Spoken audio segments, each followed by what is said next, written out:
सोना लगदा अली वाला, प्यारा लगदा अली वाला, सोना लगदा अली वाला, प्यारा लगदा अली वाला।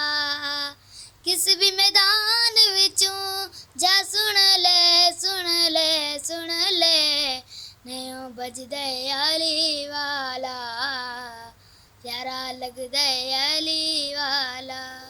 नाज़रीन, आपको आगाह करते चले हैदराबाद से, जहां के फनकार लॉकडाउन के बायस शदीद मुआशी मुश्किलात का शिकार हैं। लॉकडाउन के बायस जहां दीगर कारोबारी हजरात मुतासर हैं, वहीं हैदराबाद के फनकार भी शदीद मुश्किलात से दो चार हैं। हैदराबाद शहर के इलाके नए पुल में फनकार कॉलोनी में मौजूद फनकारों, जिनमें आखिरी फौजिया, ज़ेबा कमल, फ़कीर इरफान और 9 साला पारस अली समेत कई फनकार लॉकडाउन के बायस अपने घरों में महसूर होकर रह गए हैं। फनकारों की जानिब से ऑनलाइन इंडस्ट्री के जरिए हुकूमत सिंध से अपील करते हुए कहना था कि लॉकडाउन लगा हुआ है, तो हम फनकार लोग जो हैं, तो हमारा तो गाने बजाने के ऊपर ही डिपेंड करता है।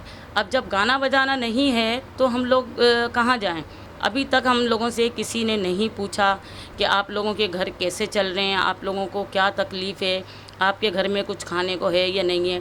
तो मैं अपने दोस्त फनकारों के साथ, सब गुलकार जो हमारे हैं, कुछ म्यूज़िशन हैं, कुछ ऑर्गेनाइज़र हैं, कुछ शायर हैं, सबके साथ में ये हम लोग अपील करते हैं कि हमारा कुछ ख्याल किया जाए। मेहरबानी करके हम गुलकारों का भी कुछ ना कुछ निज़ाम के बारे में सोचा जाए। जब से लॉकडाउन लगा है तब से हम बहुत ज़्यादा परेशान हैं, और मैं ये कहना चाहती हूँ कि जो भी हमारे हुकूमत वाले हैं उनसे मेरी ये गुजारिश है कि प्लीज़ हमें नज़रअंदाज ना करें, हमें भी देखें, हम भी इस मुआशरे का हिस्सा हैं, हम फनकारों की हेल्प करें, हम बहुत ज़्यादा परेशान हैं। फनकारों की जानिब से अपने फ़न का मुजाहरा भी किया गया। फनकारों ने मज़ीद कहा कि हुकूमत सिंध और दीगर इदारों को चाहिए कि हम फनकारों की माली मदद के लिए इक़दाम किए जाएँ।